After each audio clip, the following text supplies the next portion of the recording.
It's me, Nick Shell, the Nick Shell, who only talks about hair loss. You're like, wait, where is he? Why isn't he walking around buildings? It's because I'm at home and my daughter's asleep and I'm trying to make good use of my time. I got a video comment from our good friend Maxwell Smart. It was on a video I made yesterday called Hair Loss Fear is the Path to the Dark Side. And I really like this comment.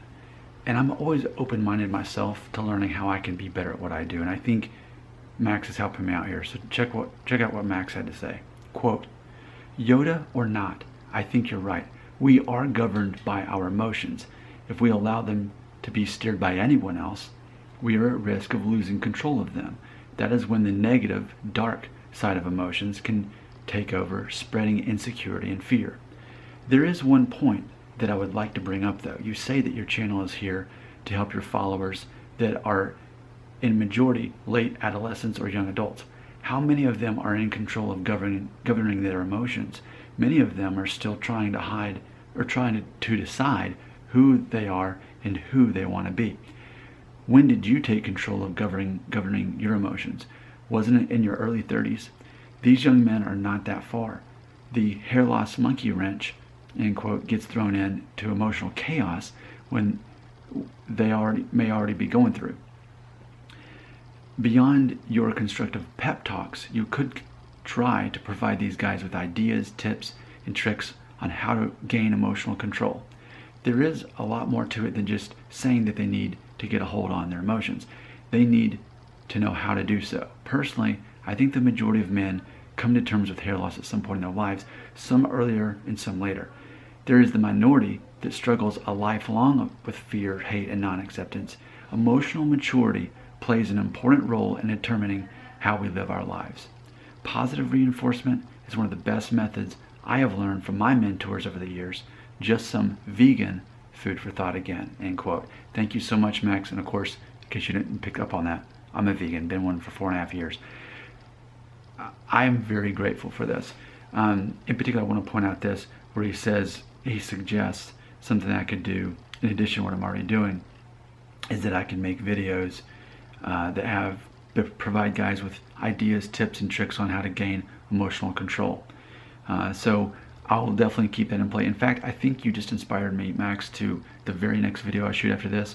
I'll do another one on just actually tips on like how to manage a receding hairline and some physical tricks on that. So I'll do that in a minute after this on a separate video. So I'll see how I can maybe deconstruct that a little bit more, because I am very much big picture, like here's the fundamental issue, deal with this. But that is true that I don't really break it down further than that. That's not a bad idea, and I'll try to think more about that. So thank you so much for that. And I feel it's important for me to point out something else too. For anybody watching this who sees me in my full character when I'm, being a mentor, and talking about how you have control of your emotions and your confidence and all that, I want to be so clear that I understand that, and like Max said, when did I even become in control of my own emotions, or like realize that's for me to decide? The answer is age 34. It was only about 2 years ago when I came to terms with that and realized that, which happens to be how old I was when I made my first hair loss video back in May of 2015. I don't even know what year this is. Yeah, I guess that'd be right. So Max is exactly right. What I'm attempting to do is provide the voice that I wish I could have had when I was a teenager, when I was in my early 20s. What I wouldn't have appreciated and benefited from is someone who would have nurtured me. I would have actually benefited from someone who would be honest and direct and tell me the truth. So instead of saying, there, it's okay that you're starting to lose your hair, we all get old, it's okay, I would have rather someone said, look, here's how people actually judge you. It's all of these other things that matter. That's what I would have benefited from.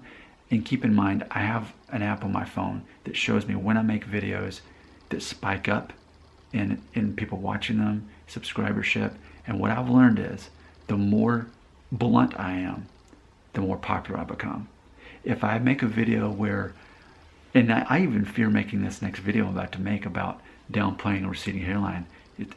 I think it's going to actually get some thumbs down because it's going to go against what I teach, which is to embrace the new you that's balding. I think people will I actually predict people won't like the video overall. I predict it'll be popular, but people won't like it because it goes against the identity that I teach. We'll find out. I'm all about experimenting, but ultimately what I know that makes this a popular channel is when I'm honest and direct. And it's funny because I would have never even talked about how my ultimate inspiration to make this channel is money. I'm doing this as a side gig. I would have never even brought that up if it weren't for my viewers who would say, you're obsessed with your hair loss. So even then in their state, the only reason a guy would talk this much about hair loss is because he's obsessed personally. So then I had to be very honest and say, well, I'm actually doing it for the money. And on the side, secondary, I'll do it to help other people. So it's like a comedian, and you're constantly having to be prepared for hecklers. What I'm having to do, not hecklers, but I'm having to be constantly prepared for insecure young men who project their insecurities in relation to how I speak. So what I have learned is I have to always be in control, and I have to be that stern mentor that they need. Now, I wouldn't be that way if it didn't work. I do what works. There's literally a flow chart that shows me when I'm speaking about something that's involving people and something that's not. The more honest and direct I am, the better. But yeah, I could probably deconstruct more on how to help young men with their confidence in doing that. So that's going to be a challenge for me. If you've got any specific tips on that for me, I'm open-minded. I want to create content that's going to help young men overcome their hair loss from within. So it's always an experiment. But what I do know is I need to continue being a stern, truthful mentor, because that's what people actually support when they watch my videos.